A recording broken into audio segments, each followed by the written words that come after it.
Sabtu, 18/3, para siswa kelas 7, 8, dan 9 SMP Xaverius 1 Palembang yang beragama Katolik menjelang perayaan Paskah melaksanakan jalan salib di Via Crucis Sukamoro Banyuasin Sumsel yang jaraknya sekitar 18 km dari Palembang. Didampingi sejumlah guru, para siswa berangkat dari Jalan Kapten Marzuki 513 Palembang, dari lokasi sekolah dengan menaiki 4 bus Transmusi menuju Via Crucis. Ibadat jalan salib merupakan salah satu ibadat utama dalam masa Prapaskah. Ibadat ini merupakan permenungan terhadap peristiwa-peristiwa perjalanan sengsara Yesus, mulai dari diadili oleh pengadilan Pilatus hingga dimakamkan, sesuai dengan tradisi Gereja Katolik. Selama masa Prapaskah, umat Katolik diajak untuk bersiap sekaligus berbenah diri menyambut kebangkitan Kristus. Selain berpantang dan berpuasa, umat diajak untuk mengenang kisah sengsara dan wafat Yesus lewat doa atau devosi jalan salib. Secara garis besar, jalan salib merupakan devosi yang berpusat pada renungan kisah sengsara Tuhan. Biasanya jalan salib dilakukan secara berkelompok, diselingi nyanyian kisah sengsara dan berarak layaknya mengiringi Yesus yang memanggul salib ke puncak Golgota.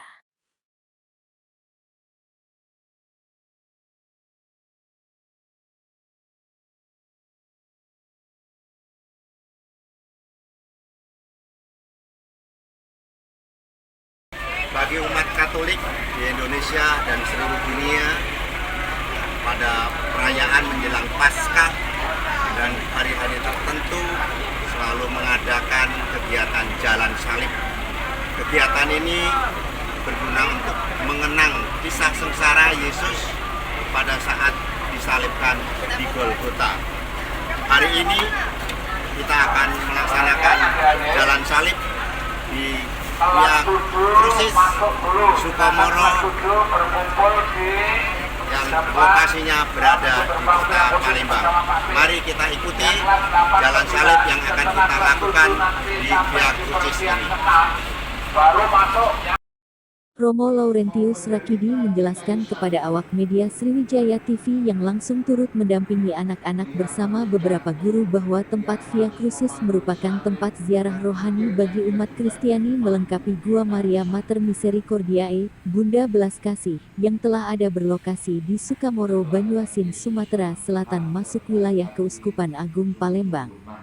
Di Via Crucis lokasi jalan salib yang megah seperti di Eropa membuat lebih khusyuk dalam beribadat. Ada banyak versi jalan salib, namun Bapak Paus menganjurkan doa jalan salib. Doa atau devosi jalan salib mengajak umat mengunjungi titik-titik peristiwa penting sepanjang perjalanan Yesus dari vonis hukuman mati hingga penyalibannya di Bukit Golgota. Otoritas Gereja Katolik menyetujui sebanyak 14 titik peristiwa atau perhentian jalan salib sebagai berikut: Yesus dijatuhi hukuman mati, Yesus memikul salib ke Gunung Golgota, Yesus jatuh untuk pertama kalinya, Yesus berjumpa dengan Bunda Maria ibunya, Simon dari Kirene membantu memikul salib Yesus, Veronika mengusap wajah Yesus, Yesus jatuh untuk yang kedua kalinya, Yesus menghibur wanita-wanita yang menangis, Yesus jatuh untuk ketiga kalinya, pakaian Yesus ditanggalkan, Yesus dipaku pada kayu salib, Yesus wafat di kayu salib, Yesus diturunkan dari kayu salib, Yesus dimakamkan. Tiap perhentian ada potongan kisah yang diambil dari Injil lalu diikuti doa. Di sela peristiwa peserta menyanyikan lagu mengiringi perjalanan Yesus, yang cukup berjarak satu sama lain sehingga peserta turut merasakan sensasi berjalan kaki menemani Yesus. Di akhir jalan salib, para siswa SMP Xaverius 1 Palembang selanjutnya mengikuti Misa Kudus yang dipimpin Romo Laurentius Rakidi yang berlokasi di Gua Maria Mater Misericordiae yang masih satu lokasi dengan Via Crucis.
untuk menolong orang lain.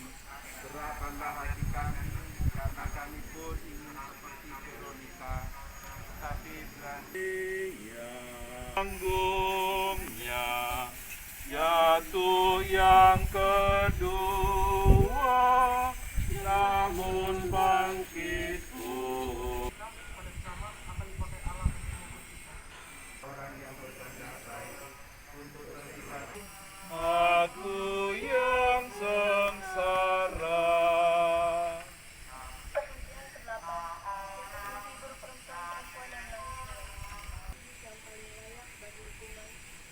Saja, terangilah kami dengan rahmat-Mu agar untuk yang ketiga, namun cinta suci membara berapi, menyalakan hati untuk bangkit lagi.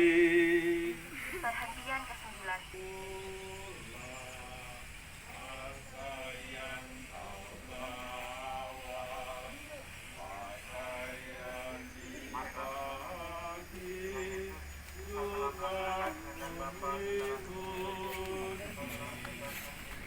Itulah ajaran bagi yang Dan bersyukur kepadamu.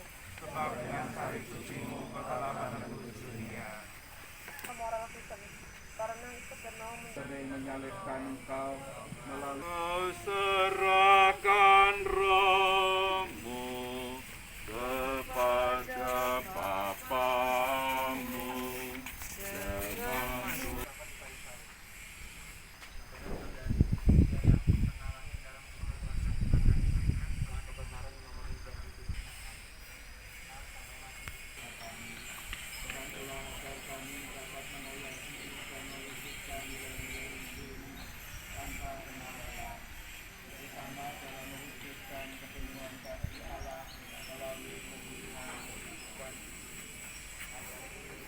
dan terpujilah buah tubuhmu Yesus. Marilah berdoa bersama-sama. Allah Bapa yang Maha Pengasih dan Penyayang, kami bersyukur kepadamu atas waktu yang telah Engkau berikan kepada kami, sehingga kami dapat merenungkan dan menghayati sengsara putramu dan lebih peduli